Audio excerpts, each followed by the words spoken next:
I was 3 the first time my mom got sick. I learned to cook so dinner would be on the table when Dad got home. I'm not sure how edible it was, but Dad would always smile and say it was delicious.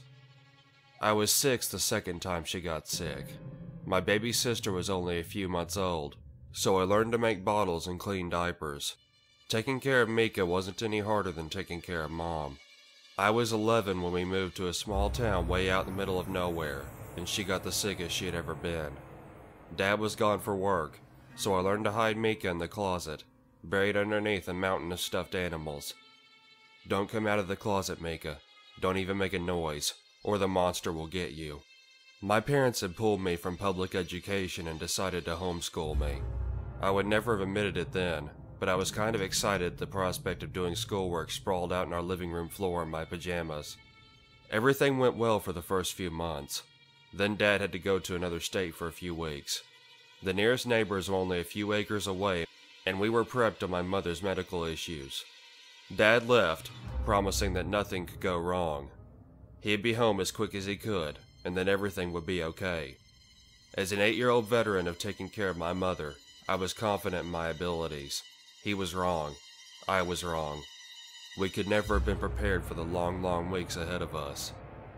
To be honest, I don't remember what time of day it was, or even what I was doing when I suddenly felt that something was off.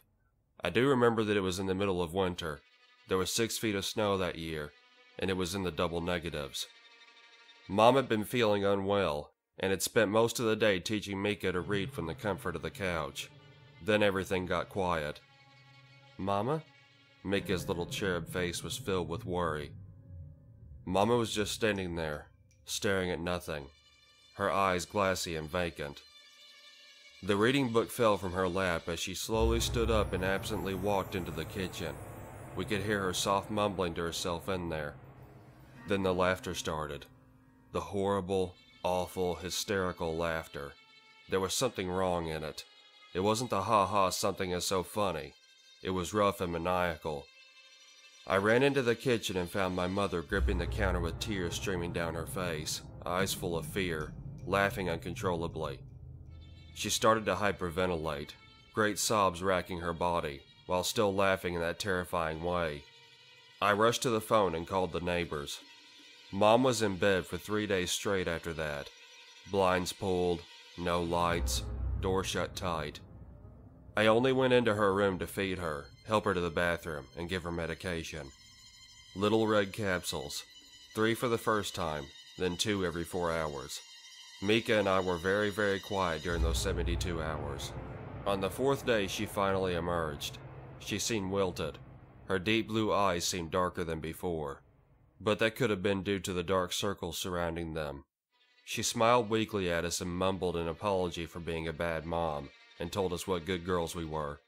She slowly shuffled around the house for the next few days, attempting to do laundry, but the noise hurt her head, cooking, but the smells made her nauseous, teaching us, but her brain felt fuzzy.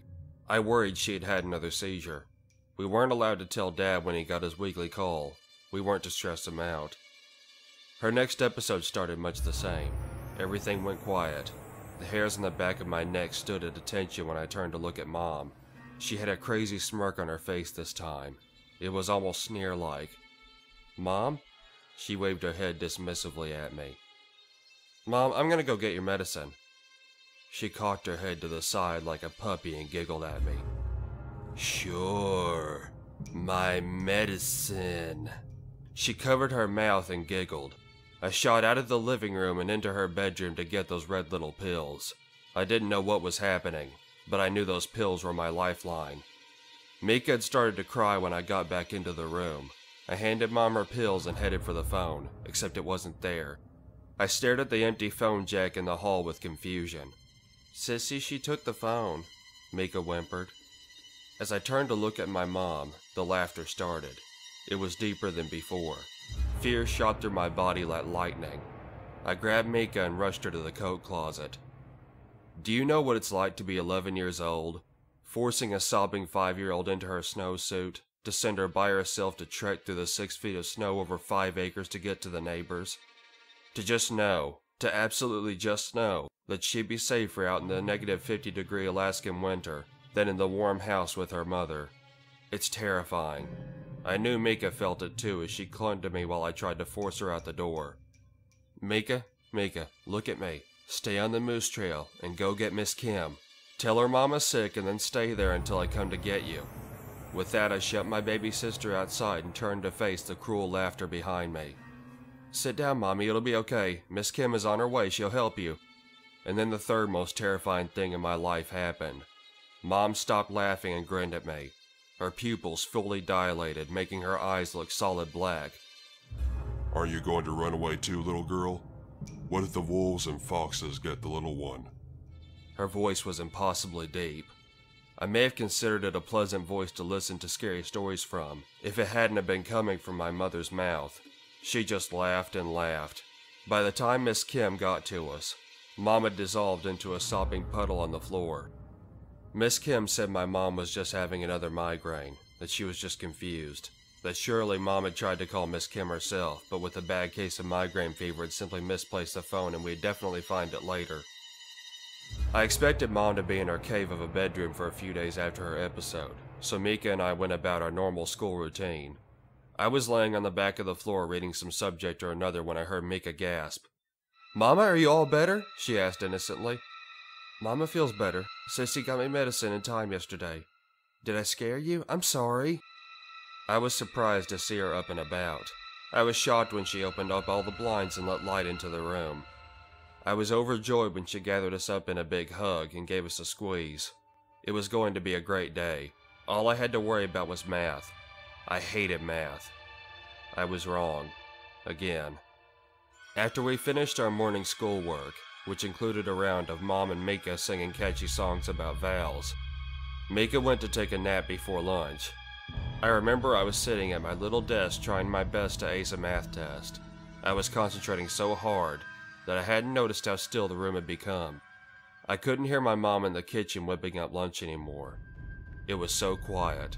Even now, decades later, the mere thought of how that silence felt opens a pit in my stomach. I'm not sure how I got my feet to carry me into the kitchen, when everything in my little body was screaming not to.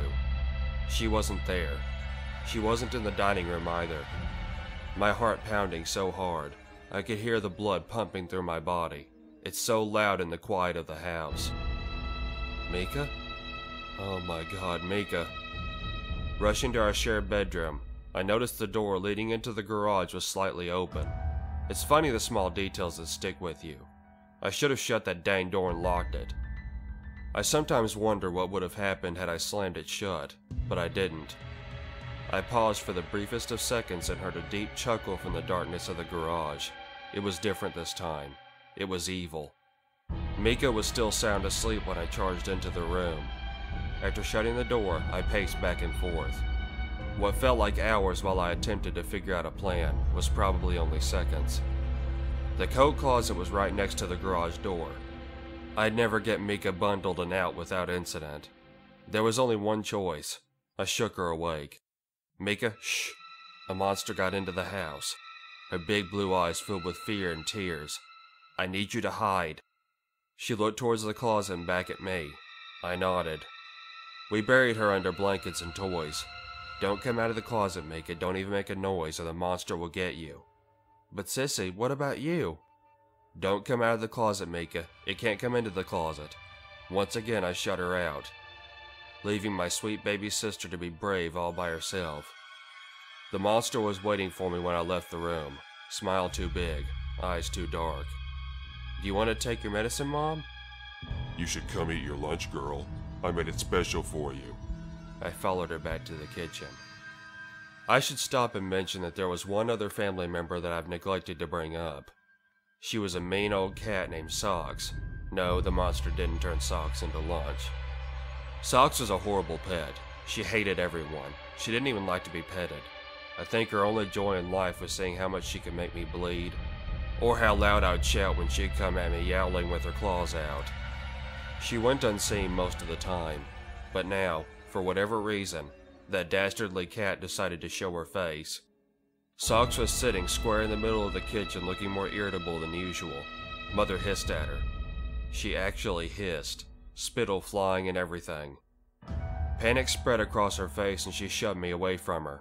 My brain chose this moment to register the fact that my mother was holding a carving knife in one hand. Our eyes locked and hers became clear again.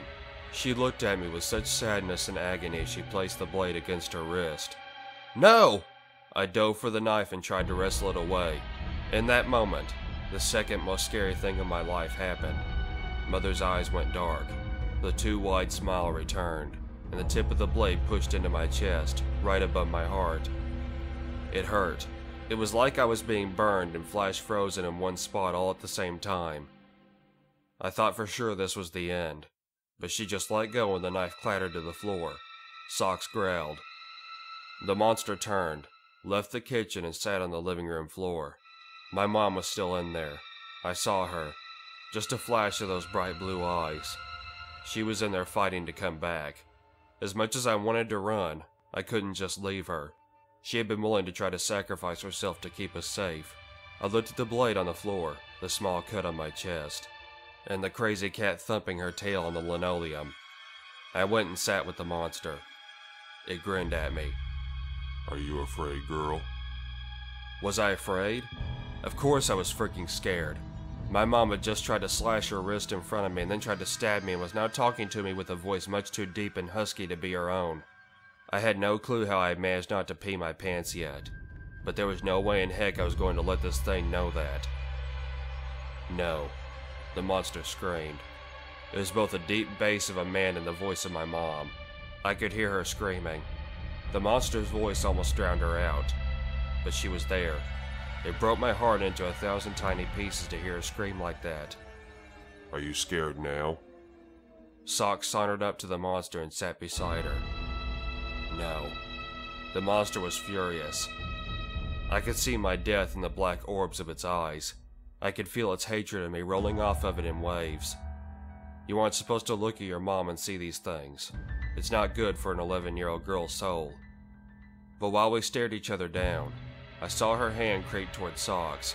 That dang cat did something I would never have expected. She butted her head up and under my mom's hand. The second those long, graceful fingers touched Sock's fur, Mom came back. Blue eyes wide and filled with terror. That's when the scariest thing in my life happened. Mom opened her mouth, and with her own voice said one single word. "Run."